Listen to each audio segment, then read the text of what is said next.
Mama, Papa, where are you? Why did you leave me in this world to suffer? Please come and help me. I am tired. What if the very tradition meant to protect the kingdom was the same force slowly destroying it from within? What if a throne could only be saved by the love it tried to forbid? And what if the person who suffered the most, silently, invisibly, without a single tear shed in public, was the one the kingdom needed most of all? There is an old African adage that says, a river does not forget where it comes from, no matter how far it travels. In the grand palace of Okafor Kingdom, a river was quietly flowing, unnoticed, unannounced, but destined to reshape everything it touched. The palace was a magnificent fortress of authority and tradition. Its walls were adorned with the portraits of great kings who had ruled with iron fists and golden hearts. Guards stood at every corner. Servants moved like shadows through its gilded hallways. And somewhere in the middle of all this grandeur, two children played. One born to rule, the other born to serve. Prince Adebayo was the jewel of the kingdom. Fair-skinned, bright-eyed, and full of laughter, he was the kind of child that made courtiers smile and old women whisper blessings under their breath. His mother, the queen, watched him with a fierce, possessive love, the kind that sometimes smothers very the thing it tries to protect. And then there was Aminat. She had arrived at the palace as a child, an orphan with no name to lean on and no family to run back to. Her parents had died during a season of sickness that swept through the village like a merciless wind, leaving nothing behind but grief and empty huts. The palace had taken her in, not out of compassion, but out of utility. She was given a broom before she was given a name, and a mop before she was ever shown kindness. No one asked how she slept. No one asked if she was cold. The older palace maids did not nurture her. They bossed her, pinched her when she moved slowly, and mocked the way she sometimes stared at the sky as though searching for someone who would never come back.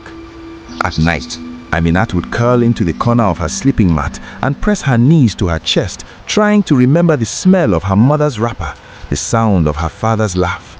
But those memories grew thinner with every passing year, like cloth worn too many times until you could see right through it. But fate, as it always does, had other plans. One afternoon, the young prince watched from the palace corridor as Aminat swept the courtyard alone, singing softly to herself, a melody so sorrowful and so beautiful that it stopped Adebayo in his tracks. He had never heard sadness sound that way. He walked up to her without thinking. "Can I help?" he asked. Can I help you? No, The Prince, queen you are appeared from the royalty and she window is before only a Aminat maid. could respond. Aminat, stop playing Her and get voice to the was kitchen. sharp Off the as a floor. blade. "No, prince, you are royalty and she is only a maid. Aminat, stop playing and get to the kitchen. Mop the floor." Aminat bowed her head, swallowed her song and obeyed. But Adebayo stood there for a long moment, watching her walk away, a strange feeling stirring in his chest that he was far too young to understand. That was the day it all began. Years passed. The prince grew tall and strong. Aminat grew quiet and wise. And between them, something delicate and unspoken bloomed, like a flower forcing its way through a crack in stone. They were never supposed to be close, but in the stolen moments between royal duties and palace chores, they found each other. Adebayo would sneak food from the royal table and leave it hidden for Aminat near the kitchen door. She would find it and smile, the kind of smile she kept only for him, the kind that said everything without a single word. But even that small mercy came at a price. The head palace maid, a stout, sharp-tongued woman named Iyagbadu, had eyes everywhere. More than once, she had caught Aminat pausing too long near the prince's corridor or laughing too freely in his presence. The punishment was swift and humiliating. Extra duties in the scorching afternoon heat, a withheld meal, or a public scolding in front of the other servants designed to remind Aminat of exactly who and what she was. "You have no mother to teach you shame," Iyagbadu once hissed at her before the entire kitchen staff. "Do not let your eyes travel where your feet are not permitted to go." Aminat stood still, head bowed, hands clasped, swallowing the burning in her throat. She did not cry. She had learned early that tears were a luxury for people who had someone to wipe them. One evening, when the palace was quiet and the moon hung low over the courtyard, Aminat found a small bundle of roasted yam and smoked fish wrapped in leaves near her sleeping corner. She laughed softly when she saw Adebayo leaning against the wall, arms folded, trying to look casual. "My prince," she said, shaking her head warmly, "you will never change. You always keep food for me, just like when we were little." "Not Aminat," Adebayo said quietly, the laughter gone from his voice. His eyes were now serious, carrying something much older than his years. "You are more than that to me." Aminat paused. She looked at him, really looked at him, and felt the words land somewhere deep in her chest. "Thank you," she whispered. "That means a lot." "Aminat," he said after a moment of silence, "you are my #1 supporter. Thank you for everything." She looked down, hiding the warmth that flooded her face, because she had always known that this kind of closeness was dangerous. Not dangerous like a storm, dangerous like a dream you know must end when morning comes. The elders had a saying, when the palm tree grows too close to the hut, one of them must be cut. Aminat had lived long enough in the palace to understand exactly what that meant. And yet, God help her, she could not stop herself from hoping. The morning it happened felt ordinary at first. The birds sang, the palace smelled of oiled wood and morning stew. But by the time the sun was high, Aminat's world had cracked open. The king called his son before the entire royal court. "Son," the king said, his voice carrying the full weight of tradition, "you have come to age to marry. By tomorrow, your bride will arrive."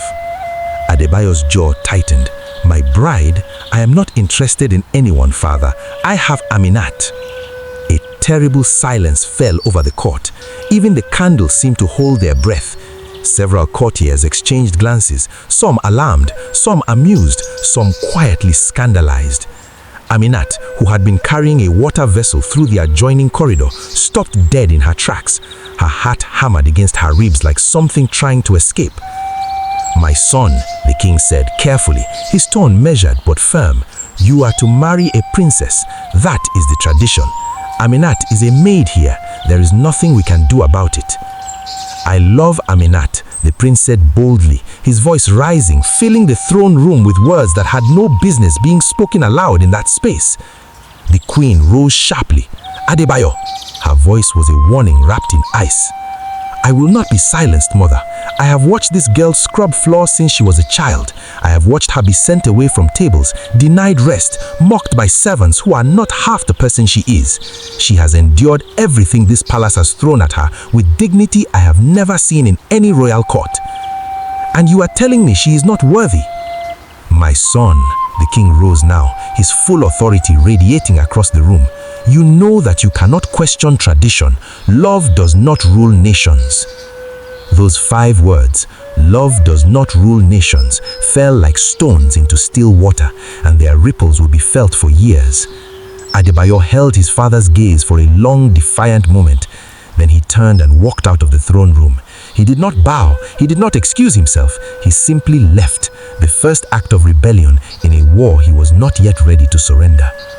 For 3 days after the confrontation, Prince Adebayo refused to eat from the royal table. He refused to attend the preparations for the incoming princess. He shut himself in his chambers and sent messages after message to his father, each one a different argument, each one more passionate than the last. "Father, let me at least speak with the elders. Surely there is precedent for this." No response. "Father, what if Aminat were educated, given a title, given land? Would that satisfy tradition?" Silence. "Father, I will renounce the throne before I marry a woman I do not love." The king's reply to that one was swift and cold. "Then you will renounce it, but the tradition will not bend." Adebayo went to his mother next, kneeling before her with tears he was not ashamed to shed. "Mother, please, you are a woman. You know what it means to love someone. Help me." The queen looked at her son, her only son, her heart, and for one terrible moment, something in her face wavered. She reached out and touched his jaw.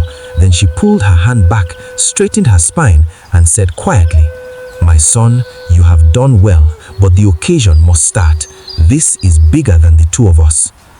He stood, looked at his mother as if seeing her for the first time, and walked away.